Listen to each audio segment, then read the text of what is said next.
Selamat pagi, mohon dosen menyesuaikan, izin memperkenalkan diri, Taruni Madya Politeknik Imigrasi, nama Fele Harumita Nurah, NRT 2020-2024.2.02, Prodi Administrasi Keimigrasian B. Mohon izin Bapak, izin menceritakan cara melahirkan diri saya kembali. Siap, terima kasih. Saya anak pertama dari orang tua yang biasa menentukan arah dan tujuan anak-anaknya sedari kecil. Hidup saya sudah diatur akan kemana arah dan tujuannya mulai saya dari taman kanak-kanak.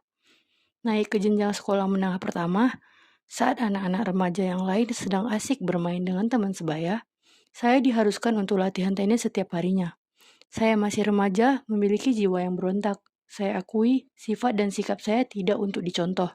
Karena selalu dikontrol dan dikekang, emosi saya tidak dapat diatur. Hubungan saya dengan kedua orang tua saya tidak terlalu baik.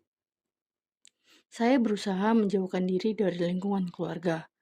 Bahkan, hubungan saya dengan Tuhan pun sudah tidak dekat. Ibadah yang diwajibkan kepada saya sebagai seorang muslim, saya lewatkan begitu saja. Dari lingkungan keluarga, saya berusaha mati-matian agar dapat sekolah keluar daerah. Sesuai dengan yang dikatakan Maslow tentang motivasi kekurangan dan motivasi perkembangan, motivasi perkembangan sendiri diartikan sebagai motivasi yang dilakukan oleh individu untuk bisa meraih tujuan atau keinginan mereka sendiri. Saya akui memang motivasi perkembangan saya lebih ke arah negatif. Akhirnya saya masuk di PPLP tenis lapangan sebagai atlet yang dibiayai oleh negara. Sesuai dengan teori dari tokoh hebat yaitu Maslow, tingkatan pertama kebutuhan fisik dan dasar saya sudah dipenuhi oleh negara. Naik ke tingkatan kedua, yaitu kebutuhan akan rasa aman. Telah saya dapati pula mulai dari asuransi, keamanan dari bahaya, dan lain-lain. Tingkatan selanjutnya yaitu kebutuhan sosial. Telah saya dapati tingkatan ini yaitu rasa cinta, pertemanan, pergaulan, dan lingkungan yang mendukung saya, yang dahulunya tidak saya dapati sudah terpenuhi. Naik ke tingkatan selanjutnya, yaitu kebutuhan penghargaan.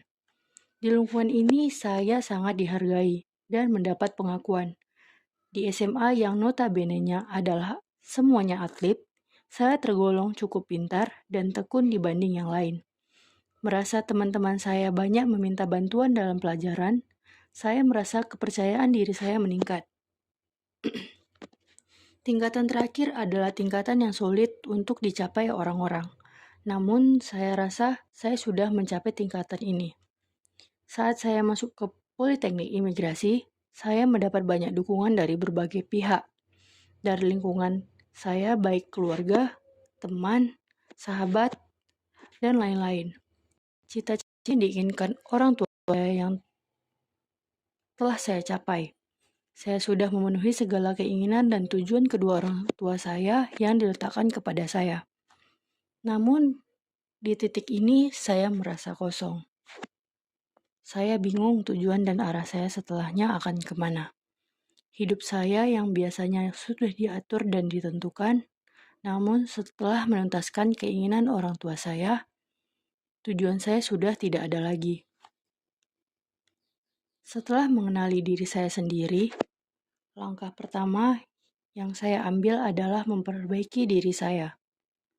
Saya kembali menjadi makhluk Tuhan yang melaksanakan kewajibannya kepada Allah. Kekosongan diri saya akan saya isi dengan ibadah dan melakukan kegiatan yang dulunya saya lakukan dengan terpaksa, namun sekarang dengan niat saya sendiri. Tujuan hidup saya sekarang adalah membahagiakan kedua orang tua saya, namun bukan karena paksaan. Saya mulai memperbaiki hubungan dengan kedua orang tua saya, adik saya, dan memperbaiki sifat-sifat saya.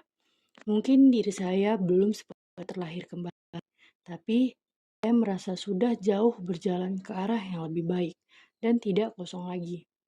Rasa cinta yang sebenarnya saya cari untuk mengisi kekosongan diri saya ternyata adalah mencintai Tuhan, mencintai diri saya sendiri, dengan dan mencintai dengan ikhlas kedua orang tua saya, serta adik saya tanpa paksaan apapun.